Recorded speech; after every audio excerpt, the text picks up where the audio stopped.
waaw asalaamaaleykum wa rahmatullah asalaamaaleykum ñu ngi leen di nuyu di leen siyaare mboolem képp koo xam ne nii yaa ngi topp suñu seen YouTube bi di 94 Walfu Sénégal seen analyse chronique yi nga xam ne leen koy defal saa su nekk ci réew bi ak bitim réew ñu ngi leen di jaajëfal ñu ngi leen di siyaar way leen di toppal 94 Walfu Sénégal voilà dee leen abonné dee leen partagé dee leen sem dee leen commentaire voilà ñu ngi nuyu suñu mbokk naar yi di leen wax ahlan wa sahlan marhaba bik fii 94 Walfu Sénégal kay faxaal bi xeer mi ziyan alhamdulillah voilà xam nga actualité rek Sénégal chaque jour saa su nekk xam nga démb dama def benn vidéo doon wax ci Macky Sall benn tànk baa ngi ca Maroc beneen baa ngi ci Sénégal am ñoo xam ne ni voilà dañ ma doon laaj loolu mooy lan loolu mooy Macky Sall faaw mu dellu si fii voilà léegi bu ko defee mu wax sénégalais yi dëgg parce que loolu la sénégalais yu bëree bëri soxla gis nga bi ma ko waxee nag ñenn ñi du ma wax xanaa da ngaa nekk investigateur rek ya ci aajo yooyu non man du ma investigateur de voilà na leer man damay joxe sama xalaat ci réew mi seen analyse chronique voilà seen analyse chronique man damay joxe samay xalaat ci réew mi voilà bëgg réew mi rek moo ma ko yóbbee nag voilà te kenn ku nekk rek am nga droit joxe sa xalaat ci réew mi voilà boo ko joxewut ci mbedd mi yaa ngi ca marché wala yaa ngi ci biir oto Njaga Njaay wala yaa ngi sa biir kër sa saal voilà wala yaa ngi ci réseaux sociaux yi nga xam ne moo xew léegi voilà dafa xew parce que ñun ñëpp ci réew mi lañ bokk te kenn ku nekk am nga gis-gis ci réew mi am nga timit sa xalaat ci réew mi ak noo ko mën a waxee façon boo ko mën a waxee en tout cas daal na la Sénégal itteel rek mu nekk lu dëggu ci yow parce que loolu dafay fekk ne kon li ngay wax lépp dafay tombé voilà parce que gis nga ko loolu rek voilà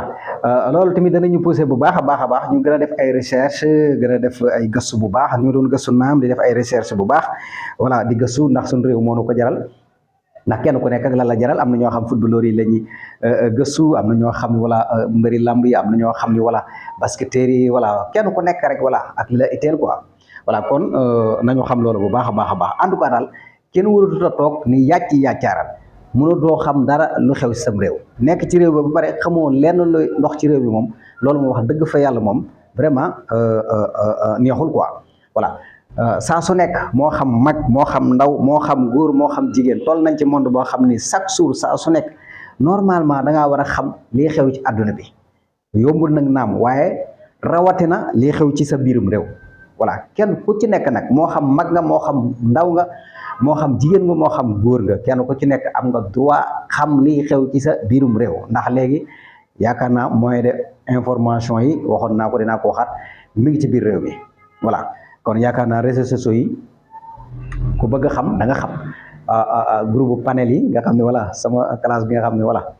chaque jour ñu ngi ci panel yi di voilà di gëstu parce que attention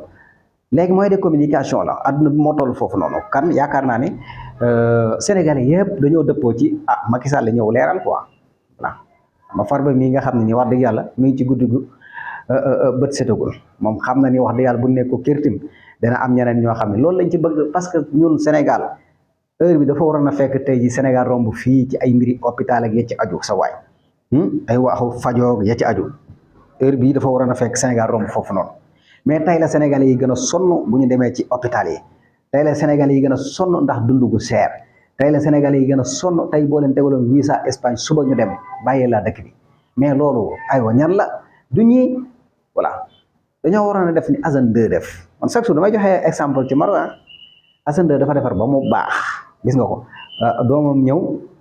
continuer voilà Mohamed Cissé ñëw daanaka yaa ma gën a xam sonn nañu nga xam ne la nouvelle génération yi nekk foofu noonu fekk nañ ñu defaral leen aywa voilà mais nag vraiment dëgg fa yàlla ñun nag tey bu ñu ñëwee ba agsi heure bii ñu ne voilà dañoo tardé 50 ans voilà parce que hôpital yi baax amu fi. voilà yaa ma gën a xam gis ngeen tey ji heure bi war naa fekk Sénégal fépp ni boy voilà sardin yi fépp rafet di set leer naaj waaye non sama waay boo demee Rwanda non am na yoo xam daal mënuñu cee waaye xam naa danañ ci indi ay parce que am na vidéo yoo xam ne ni moom la ñuy waajal pour yu jëm ci yooyu noonu kon sama gars yi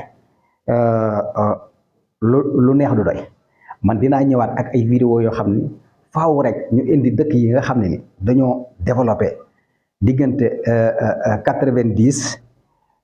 ba 2021 wala ba 2024 fa ñu toll woon ak fi ñu yegg si xam naa loolu lañ ci def liggéey bu rëy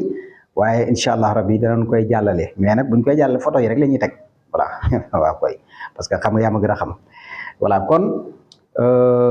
ñu ngi leen di jox dig daje ba ci kanam 94 Walf Sénégal wéy leen di abonné wéy leen di partagé wéy leen di sem wéy leen di commentaire jaa ngeen jëf